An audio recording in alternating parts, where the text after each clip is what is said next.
जय हिंद दोस्तों। आज हम आवेदन पत्र लिखते कैसे हैं। तो देखिए आवेदन पत्र कई सारा हो सकता है। जैसे में देखिए लिखा हुआ है परीक्षा शुल्क माफ़ी के लिए, हो सकता है छुट्टी के लिए भी हो सकता है, या मान लीजिए आप किसी बैंक में खाता खुलाए हुए हैं और वहाँ पे यदि खाता बंद हो जाता है तो उसके लिए भी लिख सकते हैं। तो लेकिन आज हम सिखाएंगे कि यदि परीक्षा शुल्क मतलब परीक्षा फीस देने के लिए प्रधान अध्यापक से कैसे माफ़ी मांगेंगे, मतलब उसको माफ़ करवाएंगे। तो चलिए इसको लिखने के लिए हम शुरू करते हैं। यहाँ से देखिए पहले फिर से एक बार क्वेश्चन को हम दोहरा देते हैं। लिखा हुआ है आवेदन नहीं, प्रधान अध्यापक के पास परीक्षा शुल्क माफ़ी के लिए आवेदन पत्र लिखे। ठीक है, तो हम क्या करना है, सबसे पहले लिखेंगे ऊपर वाले लाइन में लिखना है सेवा में। क्या लिखेंगे? सेवा में। सेवा में लिखने के बाद यहाँ पे कॉमा दे देना है, और ये कॉमा देने के बाद ये लाइन पूरा छोड़ देना है। ठीक है, ये लाइन पूरा छोड़ देने के बाद जस्ट यहाँ पर लिखेंगे प्रधान अध्यापक के पास लिख रहे हैं तो यहाँ पे लिखेंगे श्रीमान प्रधानाध्यापक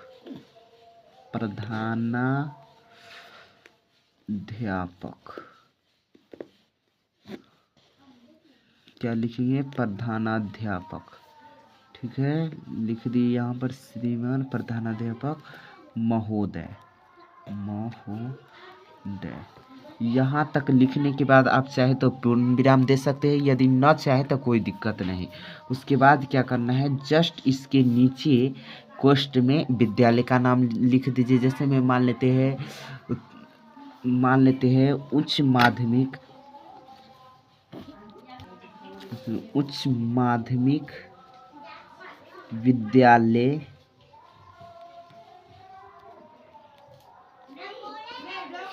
कल्याणपुर।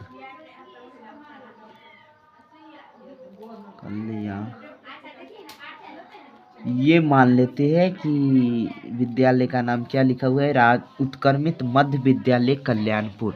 ठीक है, ये लिखने के बाद यहाँ पे छोड़ देना है, और जस्ट इसके नीचे मतलब जिस सीमाने से हम सेवा में लिखे हैं जस्ट उसी के सीमाने से क्या लिखना है, यहाँ पर लिखना है विषय। लेकिन देखिए यहाँ पे इतना लिखने के बाद ना एक लाइन यहाँ पे छोड़ दीजिएगा।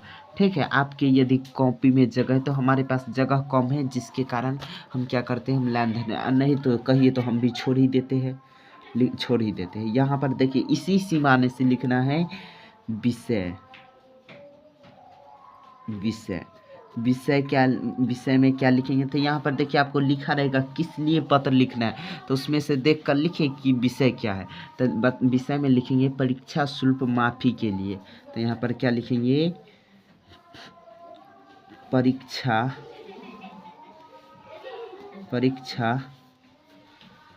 शुल्क माफ़ी के लिए।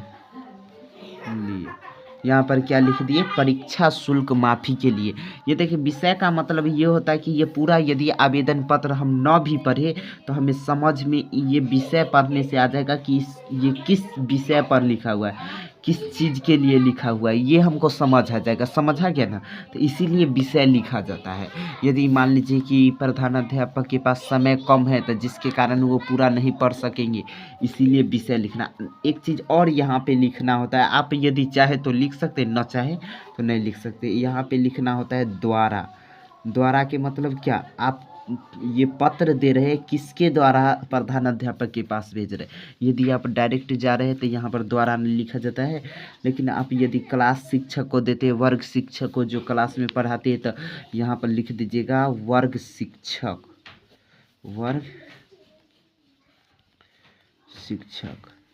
यहाँ पर वर्ग शिक्षक लिखिएगा। ठीक है, यहाँ पर फिर क्या कीजिएगा, एक लाइन छोड़ दे। ऐसे नहीं छोड़िएगा तो कोई दिक्कत नहीं, लेकिन छोड़ देने से अच्छा रहता है। और जस्ट फिर इसी के सीमाने से क्या लिखना है, महाशय। क्या लिखेंगे, महाशय।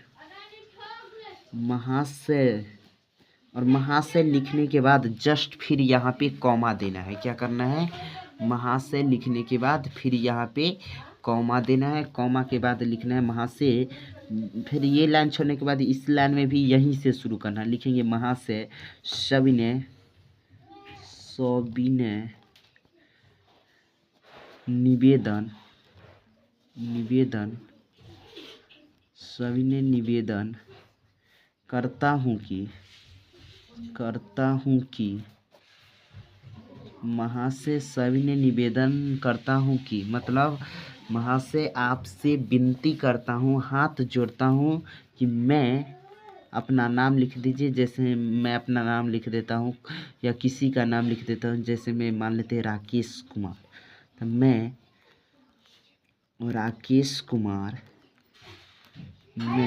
राकेश कुमार देखिए ये चिन्ह से इधर ही रहना है। मैं राकेश कुमार, यहाँ देखिए फिर ई लाइन से इसी सीमाने से लिखते चले जाना है।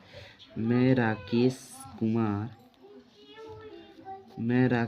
कुमार वर्ग दशम।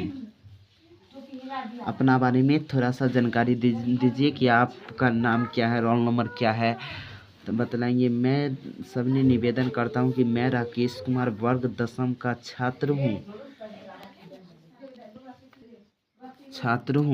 जो आप ही के विद्यालय में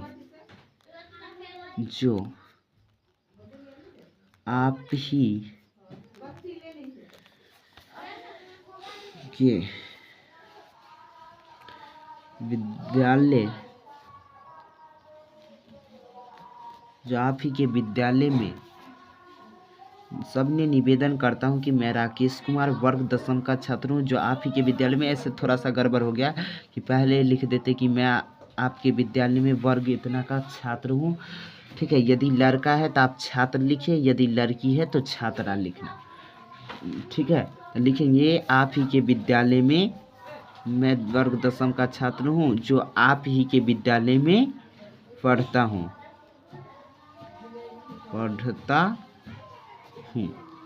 अब देखिए अपना बारे में आप कुछ जानकारी दे दिए, उसके बाद क्या करना है, आप क्यों पत्र लिख रहे हो वो उसके बारे में थोड़ा सा डिटेल दे दीजिए, ठीक है। तो यहाँ पर हम क्या करेंगे, लिखेंगे कि आप ही के विद्यालय में पढ़ता हूँ। मैं आपसे यह कहना चाहता हूँ, मैं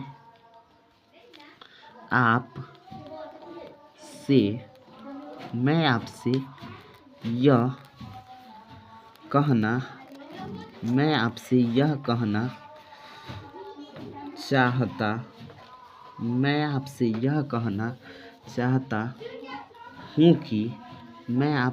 कहना चाहता हूँ कि मेरे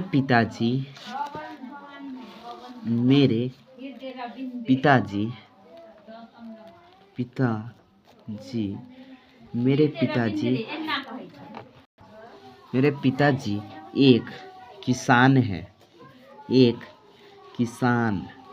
मेरे पिताजी एक किसान हैं।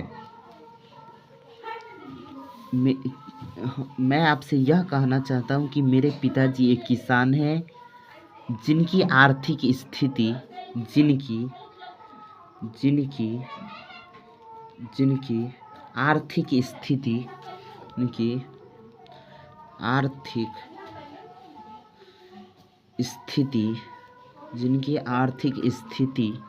बहुत दयनीय है। बहुत दयनीय है। मेरे पिताजी एक किसान हैं जिनकी आर्थिक स्थिति बहुत दयनीय है, जो आपने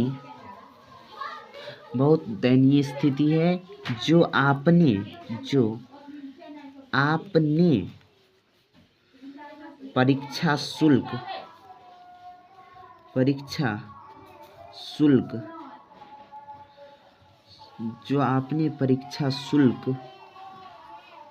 रखा है।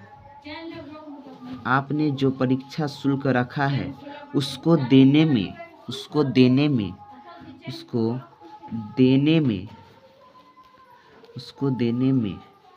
असमर्थ है।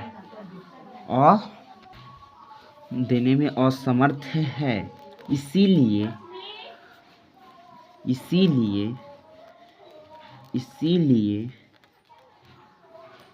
आपसे निवेदन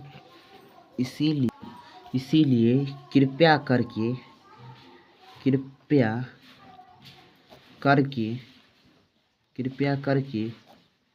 आप मेरे परीक्षा शुल्क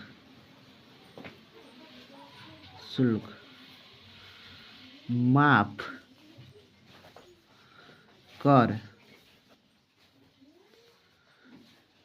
दे। इतना लिखने के बाद करेंगे, आप कृपया मेरी परीक्षा शुल्क माफ कर दे, इसके लिए मैं आपका जीवन भर आभारी रहूँगा। ये लिख, या तो ऐसे नहीं लिखेंगे तो यहाँ पर ये क्या कीजिए, यहाँ पर पूर्ण विराम दे दीजिए और यहीं से पैराग्राफ चेंज कीजिए और उनका अब जैसे मैं ये लिख दिए ना तो उनका थोड़ा सा बड़ाई कर दीजिए, जिससे वो खुश हो जाए और माफ़ करने में ये संकोच भी न करे। यहाँ के बाद क्या करेंगे, उनका थोड़ा सा बड़ाई कर देते हैं। यहाँ पर लिखेंगे पैराग्राफ चेंज करके, अतः मुझे विश्वास है अतः मुझे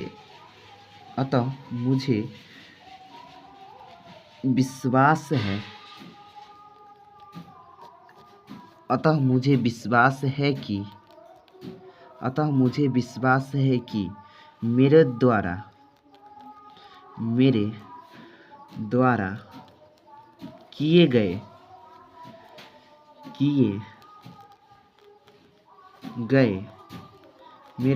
किए गए आग्रह अतः मुझे विश्वास है मेरे द्वारा किए गए आग्रह को आप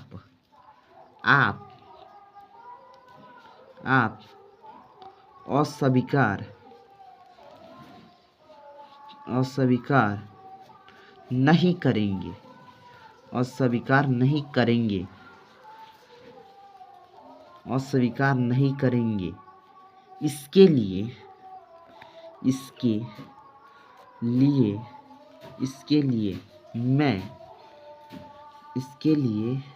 मैं जीवन भर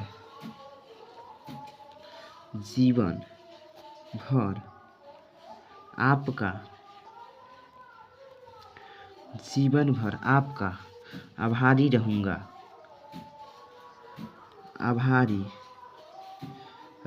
यदि लड़का है तो लिखे रहूँगा और लड़की है तो रहूँगा।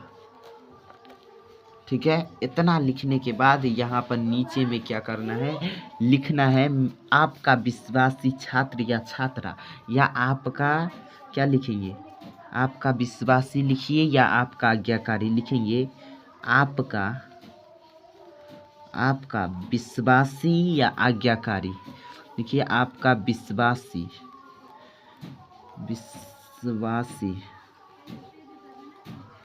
आपका विश्वासी सिर्फ लिखिए आपका विश्वासी, या तो लिख सकते हैं आपका विश्वासी छात्र या छात्रा। आपका विश्वासी छात्र अपना नाम लिखिए, जैसे में लिख देते हैं यहाँ पर राकेश कुमार।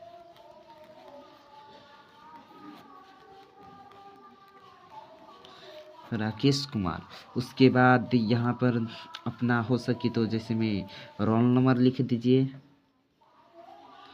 रोल नंबर जैसे मान लेते हैं कि राकेश कुमार का रोल नंबर 73 है। उसके बाद वर्ग भी लिख सकते हैं, यदि चाहे तो लिख दीजिए 10th। ठीक है, उसके बाद और कोई पता आपको लिखना है तो लिख दीजिएगा। ठीक है, और जैसे मैं अपना मोबाइल नंबर भी लिख सकता है, ऐसे मोबाइल नंबर लिखना जरूरी है। क्या करना है, उसके बाद एक ऐसा चिन्ह खींचना है।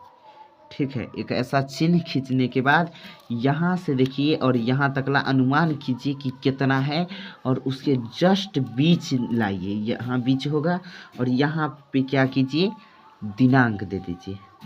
जैसे लिखेंगे दिनांक, आज मान लीजिए कि दिनांक कितना है, अब जितना तारीख है उतना तारीख दे दीजिए। मान लेते हैं 7 तारीख 12वां महीना 2024 है, तो यहाँ पे लिख देंगे 2024। ठीक है, यही एक आवेदन पत्र बन के तैयार हो गया। इसके लिए आपको बिहार बोर्ड 5 नंबर देता है। या तो आप आवेदन पत्र लिखिए या तो संवाद लिखिए। ठीक है, इसके लिए आपको बिहार बोर्ड 5 नंबर देता है। एक बार पूरा फिर से देख लीजिए। ठीक है, यहाँ स्क्रीन शॉट लेना चाहते तो आप ले सकते हैं। इसी तरह इसी फॉर्मेट में आपको लिखना है, तब जाकर के आपको 5 नंबर आसानी से मिल जाएगा। फिर मिलते हैं अगले वीडियो में। अगले वीडियो में भी यही सब कुछ बतला